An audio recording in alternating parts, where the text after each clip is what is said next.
The opening. The Sydney Harbour Bridge, one of Australia's most well-known and photographed landmarks, was officially opened on March 1932.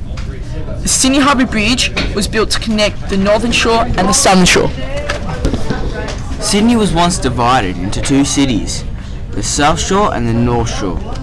Back in 1922, 600,000 people lived on the South Shore and 300,000 people lived on the North Shore. Ferries were used extensively to carry people to and fro. However, food and goods had to go the long way round across Glazeville Bridge, which could take several hours. The final design. The Harbour Bridge spans 1,149 metres long from pillar to pillar.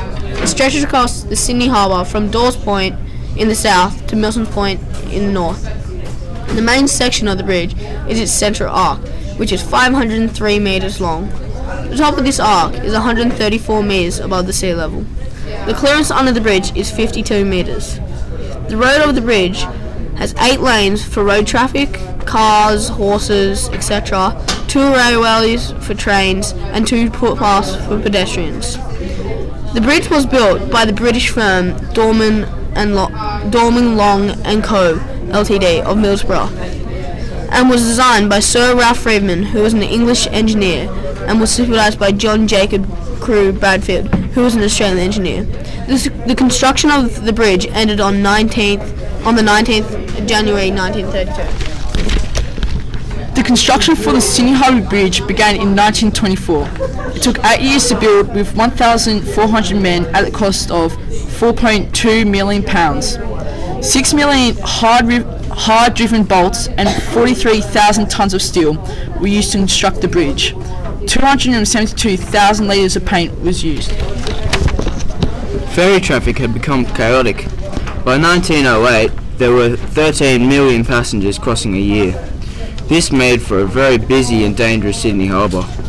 Tragically, a steamship collided with a passenger ferry in 1927, and 36 lives were lost. So a solution was needed. Unsure of how exactly to fix this problem, many possibilities were considered. A tunnel or a causeway across the harbour, but eventually a bridge was decided to be the best option. Why was it so significant? The Sydney Harbour Bridge was played as an important role in the development of Sydney Harbour's northern shore. The Sydney Harbour Bridge, New South Wales, is Australia's most famous bridge and one of the longest single-span bridges in the world. The Sydney Harbour Bridge is an iconic image of both Sydney and Australia. The Sydney Harbour Bridge is the widest, longest span bridge in the world. Until 1967, the Harbour Bridge was Sydney's tallest structure ever made.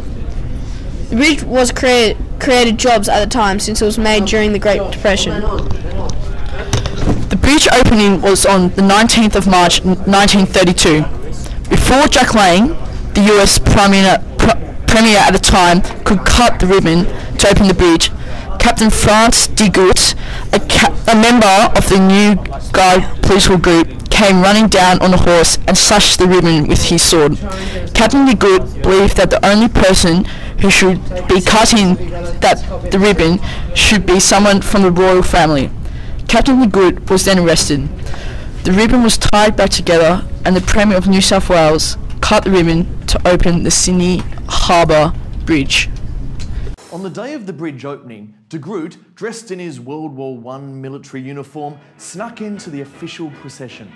Then at the very last minute, he leapt past Lang, slashed the ceremonial ribbon and declared the bridge open in the name of the decent and respectable citizens of New South Wales. He was then whisked away by police, the ribbon was hastily retied, and Lang finally got to have his moment of glory.